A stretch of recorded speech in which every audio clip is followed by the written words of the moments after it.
sur le Nasdaq, bah, c'est à peu près pareil. Hein, c'est à peu près pareil que sur le SP500.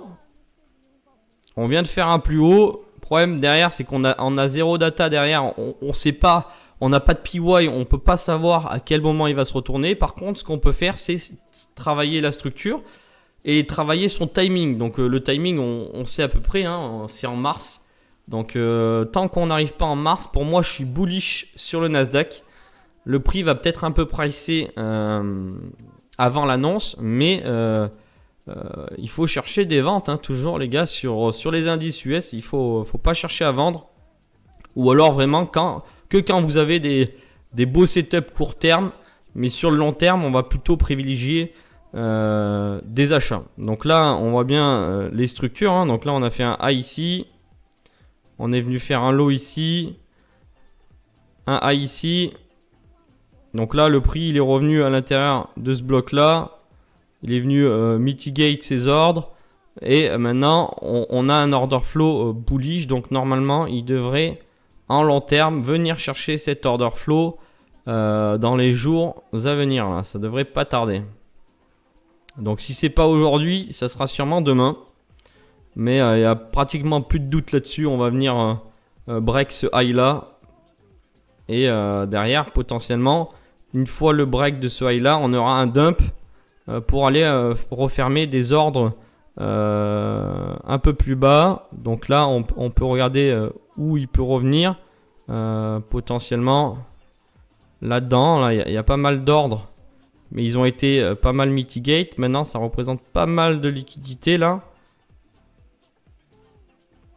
Donc j'ai ça qui est intéressant. Et c'est proportionnel à mon mouvement. En plus de ça, il prendrait ce lot là et ce lot là.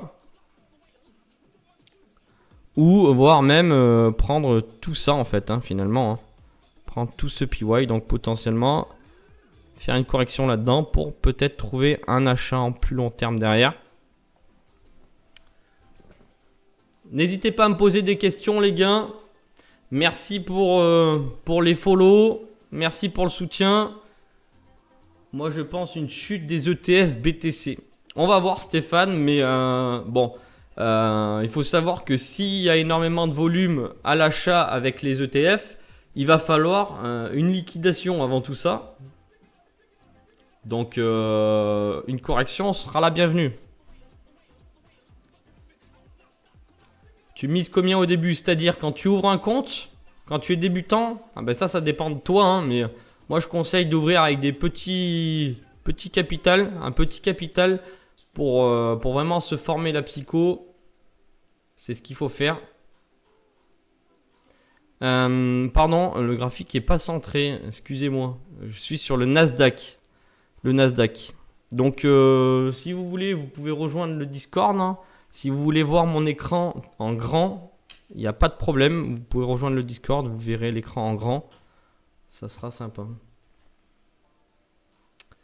Tu ouvres tes positions avec combien d'euros? Ben, ça dépend de la taille de ton stop loss. Mais en général, quand j'ouvre une position, je prends 0,30, 0,40% de mon capital, pas plus. 0,40%. Salut Asta, tu vas bien? T'as passé de bonnes fêtes, chef? Bon, on va passer à la suite. Donc, pour le Nasdaq, ce qu'il faut retenir, je suis en 5 minutes, mais même en 30 minutes, c'est pareil. Hein. On va venir chercher cet order flow à la hausse. Et après, derrière, potentiellement, faire un retracement un peu plus bas pour aller chercher une zone intéressante, un PY intéressant. Donc, pour moi, celui-là, hein, est intéressant. Voilà, on verra. On verra ce qui se passe. Et quotidiennement, sur le Discord, je posterai des analyses plus court terme en 5 minutes. Et potentiellement, si j'ai des positions long terme, avec des beaux setups en 30 minutes ou en 1 heure, je les posterai aussi sur le Discord.